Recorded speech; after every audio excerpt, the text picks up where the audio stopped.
y'all, Shardvixen here, and it is my vlog time for Know Thyself, and I have a doozy of one today. So I'm going to tackle a newer one rather than an older one, because I've been talking about a lot of stuff that impacted me through my whole life, going backwards to, past to future. Instead, I'm going to do one that's future to past. And the whistling that you hear in the background is the next door neighbor's kids.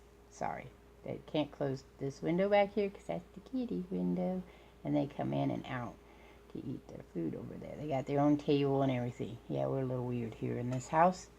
It's just because I'm lazy. That's how I deal with not being able to get up and open the door and stuff all the time.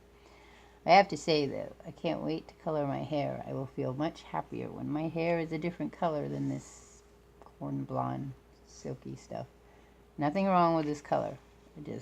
For me, I like the bright, happy, pinky colors. Look, my whole life I was waiting for my hair to turn white so it could dye it pink, and now you can do it. Alright, so what I'm going to explore is the Handmaiden's Tale. My neck really hurts, so I'm doing a lot of hunching and leaning on the table. So, The Handmaid's Tale is written by, it's a book originally. I'm going to be talking about TV series. I didn't read the book. I think that I probably read it in college in the 80s because it is considered a feminist sci-fi, even though the writer doesn't see it as either feminist or sci-fi. The writer sees it, Margaret Atwood sees it as speculative fiction, which is actually kind of more of a newer term. Specular fiction is fiction that could possibly turn out to be true. Like, it's something that could really happen in the real world, whereas sci-fi is more like the fantasy in the robot fictional space-time thing. I don't get into all these labels. I just think that it's sci-fi regardless. And it's of a speculating kind of thing, like a theory. It's a theory that someone has, and they make it into more of a fictional idea than working on it as a real idea, because it doesn't actually exist at this time. She was looking at the time in the 80s of, in America, all the different types of cults that were springing up in the Christian religion. And the viewpoints of those people fighting against equal rights for women and things like that. So it's an interesting novel in that aspect. I just didn't feel the urge to read the book because it didn't seem like something I'm not really into. I like post-apocalyptic stories, and I like how they get there, and I like sci-fi that talks about so far in the future that your connections to the past are very small and little, but and how they might have gotten to that point. But I'm not really into dystopian type of societies, except in a more space sci-fi concept. I mean, I write a lot of dystopian because that kind of has a main theme to it, but I write a lot of utopian as well. If you're curious what dystopian and utopian mean, they basically mean utopian is a great place. Like utopianism is the idea of a beautiful, wonderful place where everybody shares and everybody gets along. Very much a socialist concept. And though you can have it in other. It's just, for me, I always connect it socialist. Because that's their ideal, is a utopian society. And then dystopia, of course, is the opposite, as a very bad place. There's some dystopian kind of societies. I mean, from my viewpoint, not from other people's viewpoint. Okay, because I don't like societies or cultures that put women and children as the least protected members of society and with the least rights. And in The Handmaid's Tale, it's kind of what happens. So I'm pretty much talking about the TV series, which has a basis in the book. It pretty much follows the book. There is a 1990 film that was done with Natasha Richardson and Adrian Quinn in the series, and I think Robert De Niro. I hadn't seen that either, again, because the storyline is not really something I'm much interested in. I think the reason is because we live in a society that has had a lot of issues with women and children having rights, and we're still working on some of those. We are much better off than we used to be in my timeline, but if you look at other people's timeline, not so well. And so that's probably why I didn't really like The Handmaid's Tale as in college. I didn't want to read it because I didn't want to think of a future like that, because I saw the makings of the future, just like Margaret Atwood kind of seen them. And that's how a lot of my stories are written as well, is that ideal political thing of what happens if we were trucking along and then we kind of spin off. Another one of that is like Idiosyncrasy. I might not have said that right, which is a movie with one of the Wilson brothers. Not Luke, but Owen. No, not Owen, Luke. Owen's the blonde hair one, Luke's dark hair one.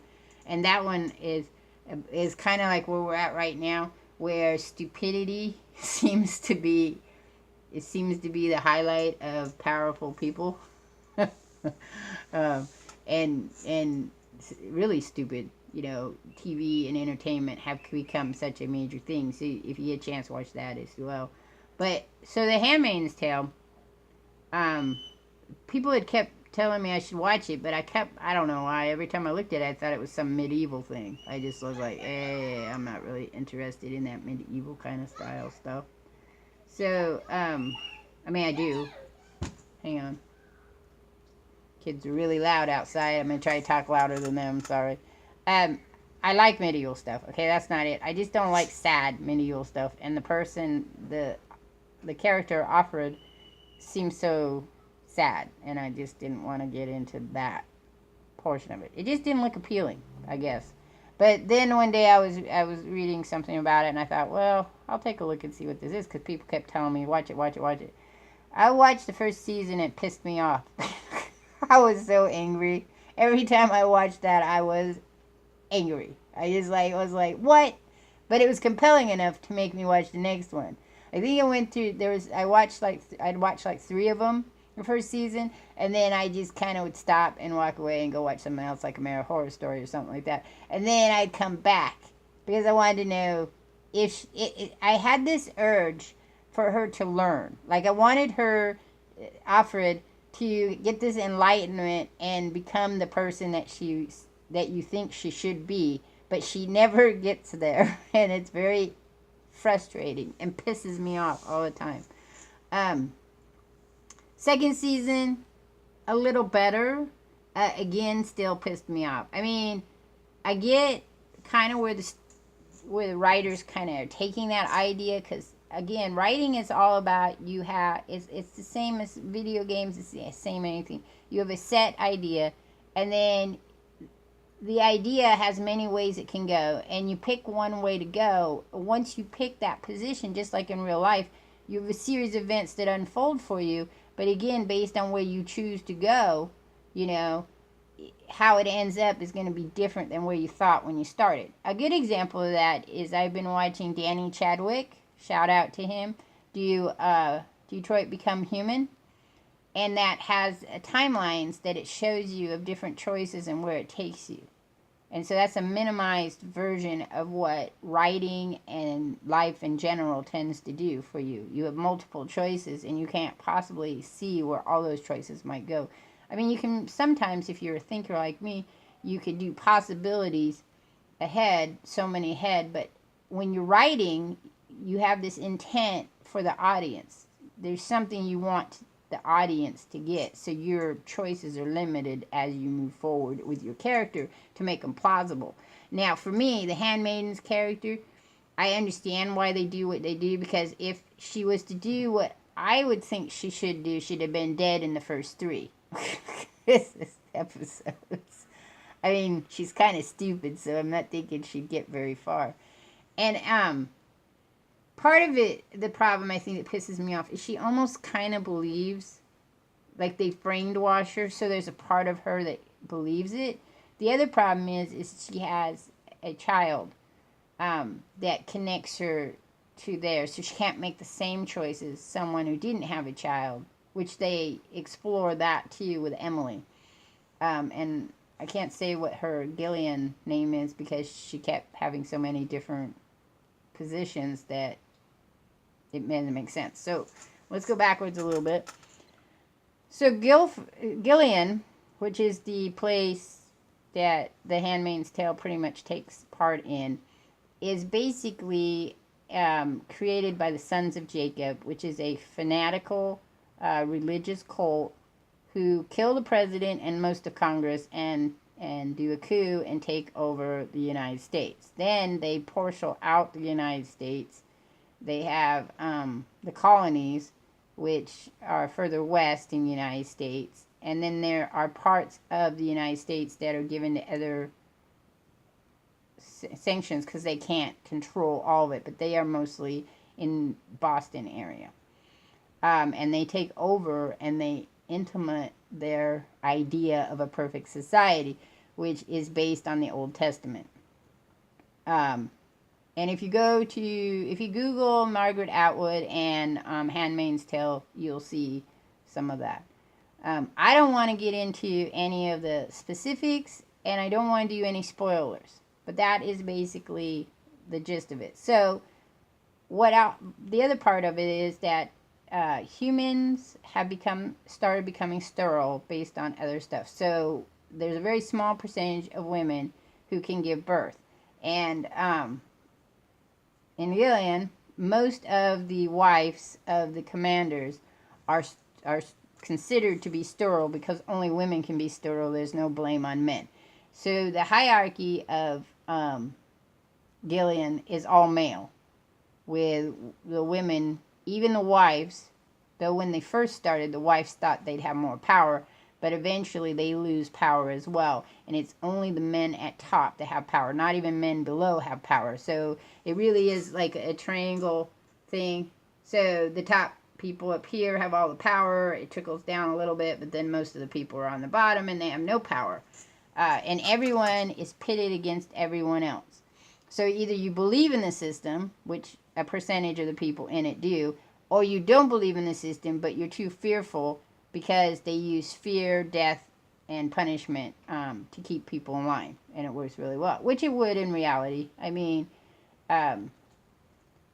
it's not a lot of people have argued it's not possible that such a thing would occur, but if it could, that's why it's speculative. Because if enough of the people in the military believe the same way, then you could have a coup.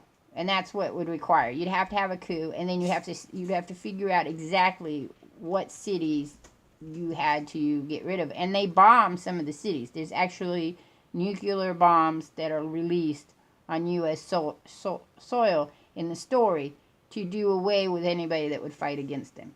And so Canada becomes the land of the free, and that's where everybody migrates to. In fact, they allow people to leave at the beginning unless you're a woman who has given birth, and then you're not allowed to leave because Gillian's first number one rule is to keep the population going, and if all your wives are sterile or all your men are sterile, then you need to have some type of way to populate. So that's how the handmaidens come about. The handmaidens are women who have fallen in disgrace, either because, one, in Offred, who is the main character, she married a divorcee, and in Gilead,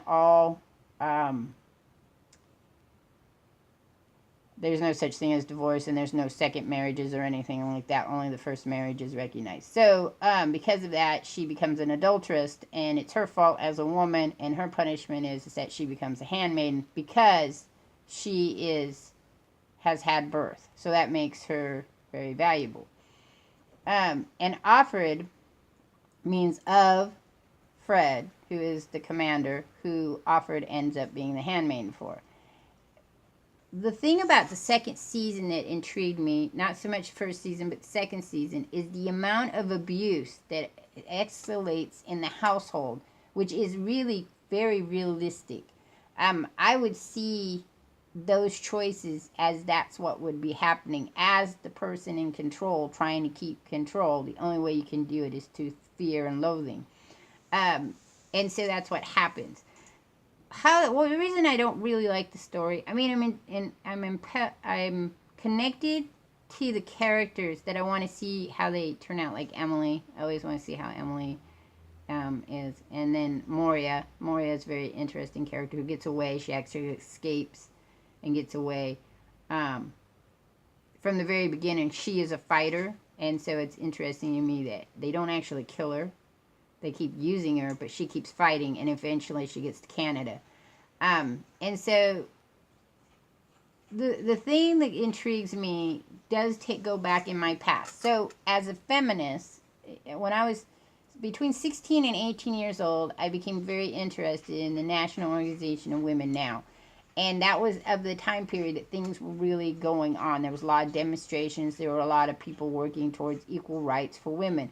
And I was very much invested in that because I was raised in a household where it was a subtle sexism, in that my main goal in life was to make my husband happy. That was just an accepted reality, and I just didn't accept it. So I fought against it, and around 15, 16 years old, I started becoming more connected with the outside world beyond where I live, to move away from that aspect. I didn't want to get married because the way it was defined in my household, at least, and in other households that I visited, that even though it looked like couples had shared responsibility, like they both had rights, in the end, all the women always deferred to the men, because that's how they were raised. And then that's how I was being raised, and I didn't like the idea. I have never been married because of that. I almost made the sacrifice once for someone I truly, truly loved. It was much more important to them to be married than it ever was to me. And then they after asking me and after planning a wedding, said no, they weren't interested. I was like, okay, fine. But then they also broke up with me, so they didn't really. Their equal of love meant marriage, and when they stopped loving me, then they didn't want to marry me. There wasn't any in between for that. But it pisses me off because the way she acts, I'm not sure I would have acted that way. And I think what would have happened is I would have been killed very early on in the Handmaiden story for that aspect. But on the same token, I kind of get there's some aspects every once in a while. My dog's barking at me. Hang on. This might go a little longer, so I apologize because I want to get everything out that I want to say. So I would have been considered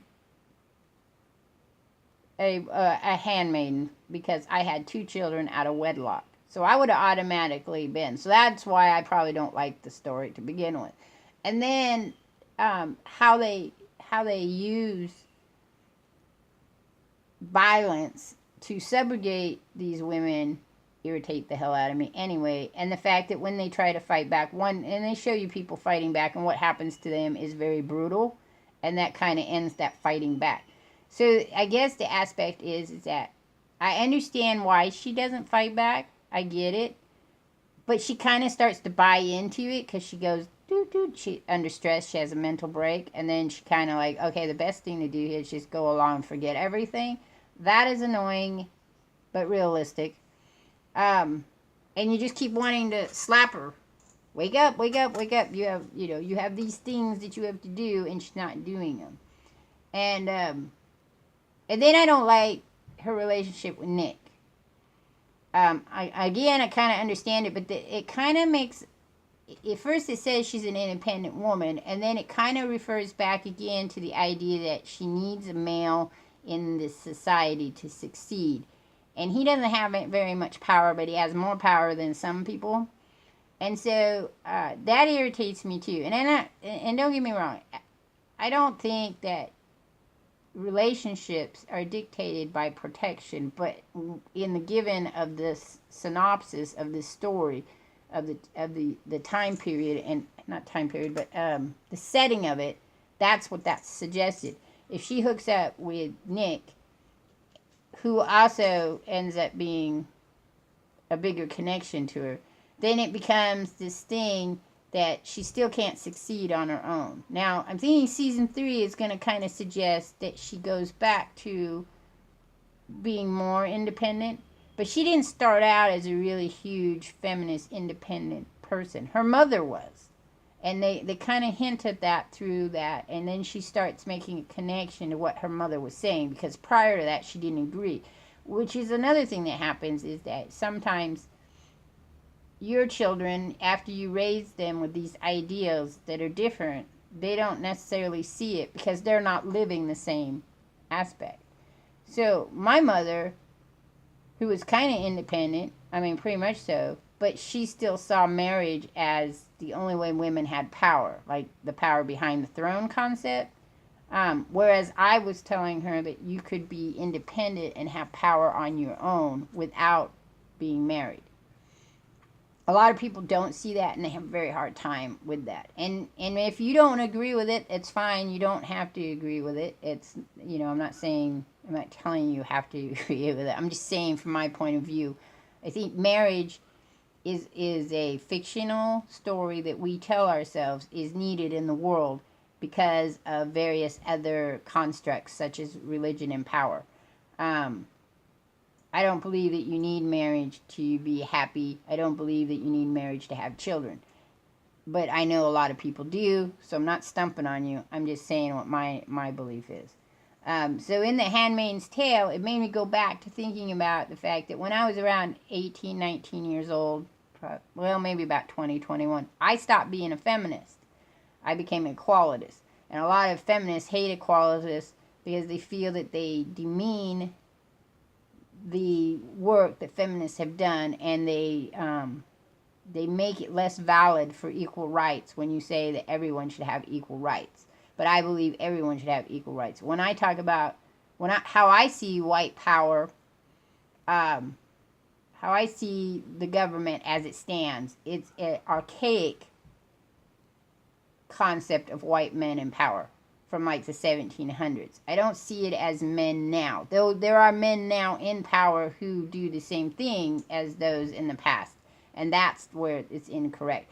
But I see that men can be discriminated against as well and can be tortured, and that's what changed my mind when I was younger, because what if I had a son, was all I kept thinking. Is if I had a son, and then feminists are saying get rid of all men, where does that leave you with your children? And there's some really great novels out there, like The Country of Women, that state kind of a speculative fiction about that. That's also, it could be utopian style or dystopian, depending on where you stand on the fence.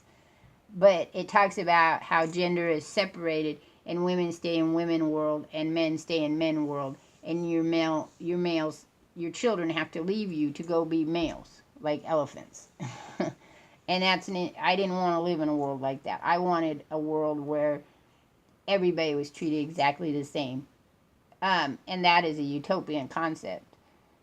So The Handmaiden takes me back to when I was 18, to that point of where, the world would be a better place in Gilead if there weren't men. But when you watch the show, the women also are buying into the concept, and they're feeding it and supporting it. And that's what I see happens in the world even now today. When I raised my daughter, it was during a time when it was accepted that you could break the gender barriers, and girl children could do more ideally male things. But you couldn't break the gender for males, and males be able to do more generally feminine things, because in the past males had done everything, so people didn't see that as a need to stand up for. But we became so genderized that males had a certain thing they do and females have a certain thing to do, and Gilead kind of approaches that concept, and it really makes the hair in the back of my neck stand up, because a world like that would be very wah for me. Now, for males, maybe it'd be perfectly acceptable. And I think it would be interesting in a research concept to find out people, do a study of people who watch The Handmaid's Tale, who are both male and female, and find out how they view it. Because we still live in a very polarized, genderized society. Even though we've been pushing the boundaries of that, and people, it kind of fluctuate because people are pushing one way and then other people are pushing the other way.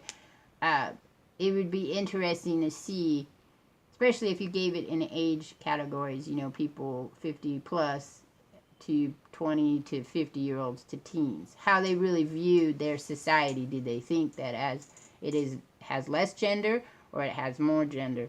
And how a society like Gilead, who puts these strict gender laws, how that would be seen. I mean, women all couldn't wear pants anymore. They're all wearing dresses.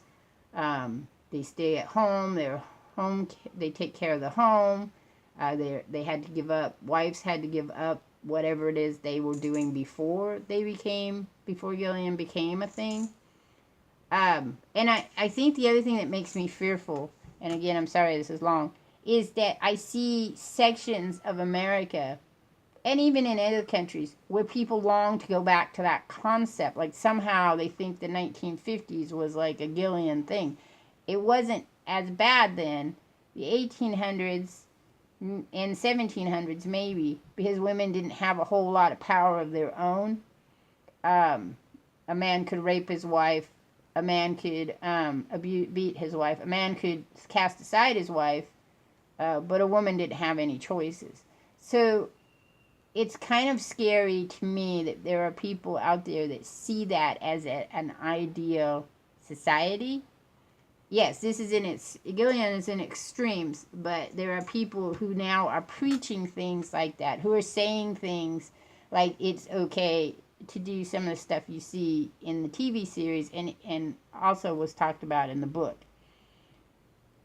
So what does The Handmaid's Tale mean for me? It's a reminder that even though things seem like they are moving forward, if you look closer at the politics of the United States, in some cases we're moving backwards in rights for all people, and feminist rights as well. I mean, we are. There's a lot of stuff that has come out recently that really doesn't give rights to the female parts of it, but parts of things, but cater towards the male parts of things. And that's sad in the fact when you look at the work that's done all this period of time. All right, so that's it. I'm going to let it go at that. This is one of my longest vlogs, but it had a lot to talk about because it does reflect the politicalness of our world and my own viewpoints about feminists and equalities. So I have talked about them in other vlogs. You can go back and take a look. Probably not as lengthy. But it's really a series that makes me think. So if you've seen the series or you watch the series, let me know what you think about the series. That would be really interesting. Maybe we can start a discussion or something about it, either in my Discord, which is listed below, or in, you know, just through Twitter or any other place, social media that I have. All right, I'm out of here. That's all. Beep.